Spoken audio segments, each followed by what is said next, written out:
Oh, did you get a code from Keymailer? Yeah, it's on, it comes out the first, yeah. Interesting. This is very interesting. Yep, And I qualified for it, and I have requested one, yep. With your 30 NSG YouTube channel. Yep, with my 30 NSG with only 1,400 subscribers, that's correct. That's really interesting, because I applied with 30,000 subscribers, and I was declined a couple of weeks ago.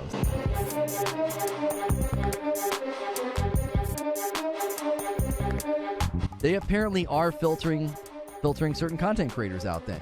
I didn't want the Xbox showcase to be good. I want it to be bad because that's what you deserve. Because I think, you know, you're terrible people. I thought maybe I got filtered for size. I thought maybe they're only going for big channels. Dude, we didn't get Elder Scrolls for this? We didn't get a new Fallout for this? Really? This is what y'all been working on? This is what you bring to the table after all this time? You got straight up denied. I got declined, yeah. Tell you why. It doesn't tell you why. I requested weeks ago and was declined.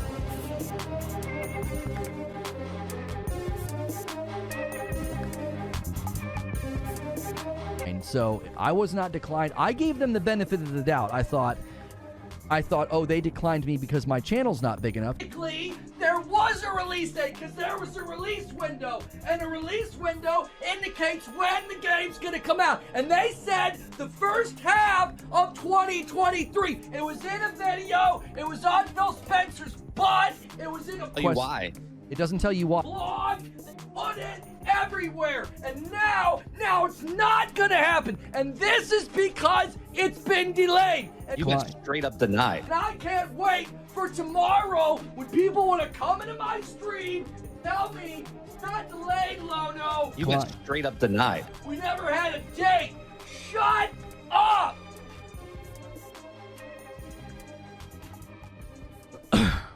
They looked at the channel and thought, no. Who's laughing now?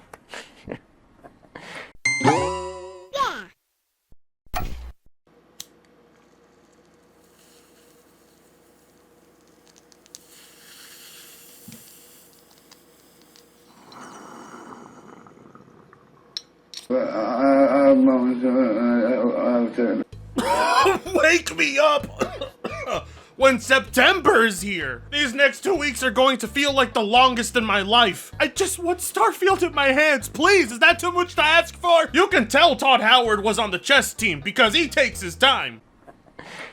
Yes, I was in the chess club. There's only 2 things in the world I want to be right now. The toy Rhea Ripley plays with, and one of the lucky-ass motherfuckers that has access to Starfield right now. It should have been me, not him! It's not fair! Yes, I'm enjoying my co-op run of Baldur's Gate 3 with a friend, but Starfield's Starfield, and even Post Malone agrees. Are you gonna play Starfield? Fuck yeah, I'm gonna play the shit out of Starfield. I'm so excited. I'm gonna be on tour, but I got a nice little ring. Nice. Unfortunately, an industry relic of the past has decided to re-emerge to do what basically most developers have been doing this year. Give their own ass take that nobody ever asked for. You may recall him from the last video and a few others. A very familiar bundle of sticks. That's right, Mr. @Grums on Twitter, who's basically now started his grifting arc. Much like 90% of the bigger accounts on Twitter, he understands that he must do whatever it takes to get engagement. And if that means having to be our own personal clown for a few bucks from Elon Musk, then so be it. Even if it means having to go sleep in the stables with the ponies, he'll do whatever it takes to ensure you don't forget he exists. Just like David Jaffe. How do you do, fellow kids? So what's the next big thing? Starfield, that's what the kids are talking about, right? Well, let me see what's going on with Starfield. Oh, what's this? The menu screen for Starfield has leaked? The physiognomy of start screens. The start screen of a game can reveal a lot about how rushed the game was and how much pride they took in their work. Starfield's start screen either shows hasty shipping deadlines by passionate team overworked, or a team that didn't care. Hey, you shut your face! If we want to hear you talk, I will shove my arm up your ass and work your mouth like a puppet. God damn it, those new kids and their new games!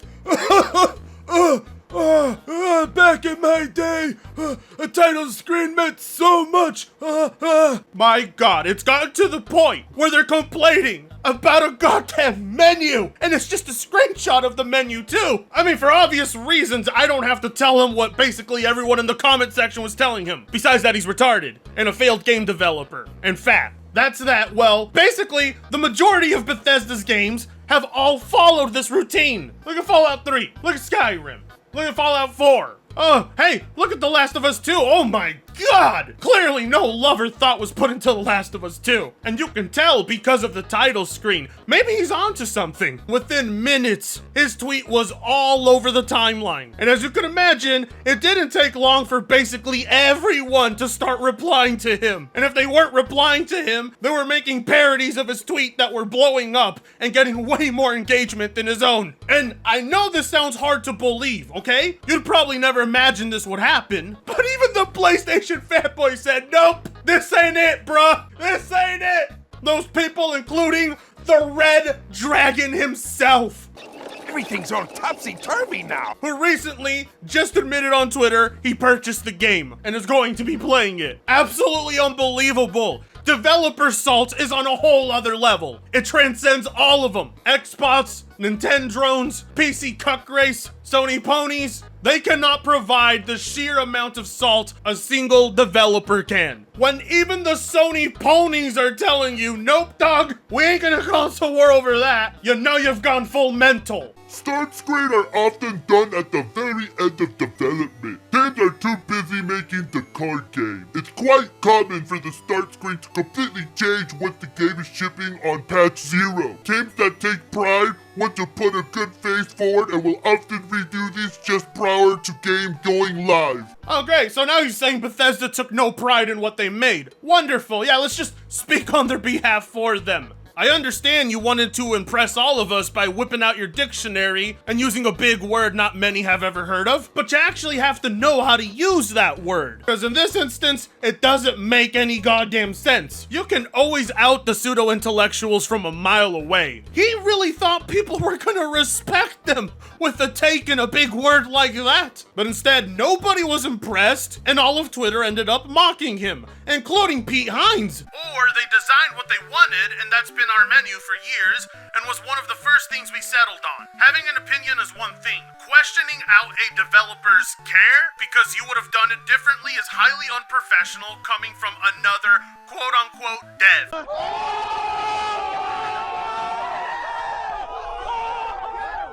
Pete! Pete, I didn't know you had this in you! I didn't know there was a dark side of Pete! Nobody ever told me Pete Hines was willing to fling shit back. I have newfound respect. And the cherry on top is when he puts dev in quotes. And that's because Pete Hines knows. Oh, does he know about who Grums is exactly? No, but really, I don't know why he felt the need to throw shade at Bethesda. Not because I'm against throwing shade at Bethesda, hell no, I love it. No, you see, I'm wondering why he's throwing shade, being who he is. Because you see, children, a long time ago, there was a game once called Firefall that's been inactive since 2017. And that's because this entire project went down the toilet and was an abysmal failure, all because of the man behind this Twitter account. That's right, Mark Kern. He's fat! The story is long and complicated, but trust me, it's well worth a watch. And the best way you can get the full story is right here at Nerd Slayer Studios channel, with the video title being Death of a Game,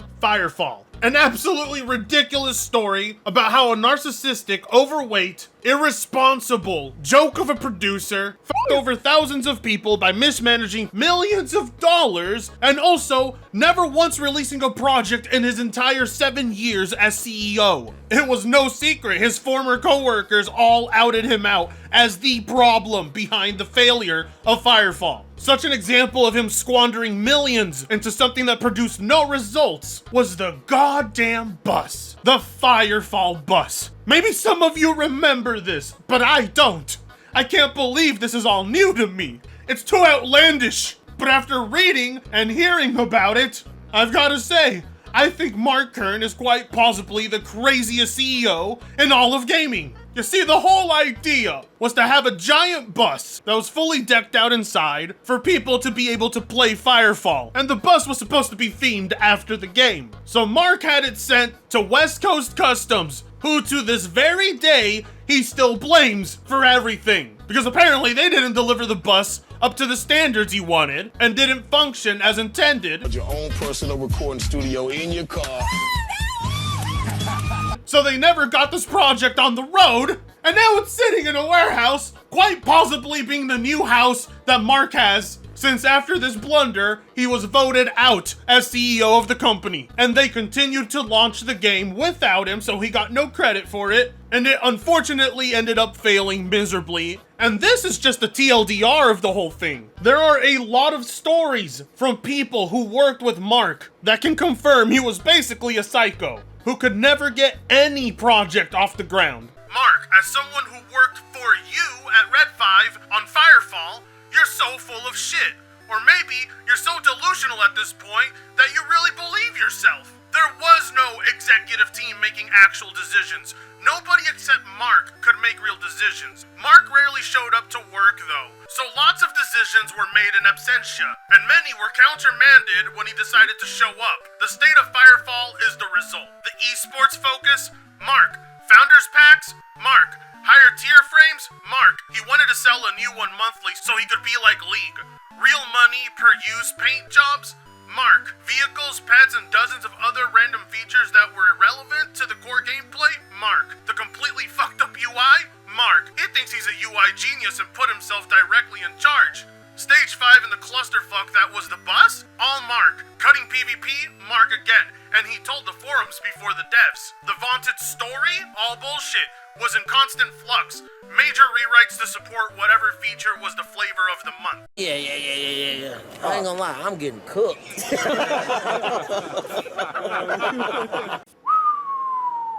They ate him alive in the quote tweets, by the way. None of this is new information, but it's relevant to everything Mark is talking about. He's trying to throw shade at Bethesda for a screenshot of their menus by downright saying they didn't care about their project, all while being this: the lack of self-awareness from these CEOs and their refusal to take accountability for what they've done. A self-righteous prick that stands on top of his soapbox trying to preach on Twitter daily about everything wrong with the gaming industry and what we should and shouldn't support, when all along he is the problem with the industry, or an example of it. Knowing that you couldn't get a single project off the ground in your 7 years as a CEO is enough to dismiss you from any conversation involving video game development. You cannot speak on this matter, you're in no position to criticize anyone, and Starfield's menu looks perfectly fine. It's clean, efficient, and appealing to the eye. There's nothing lazy about it.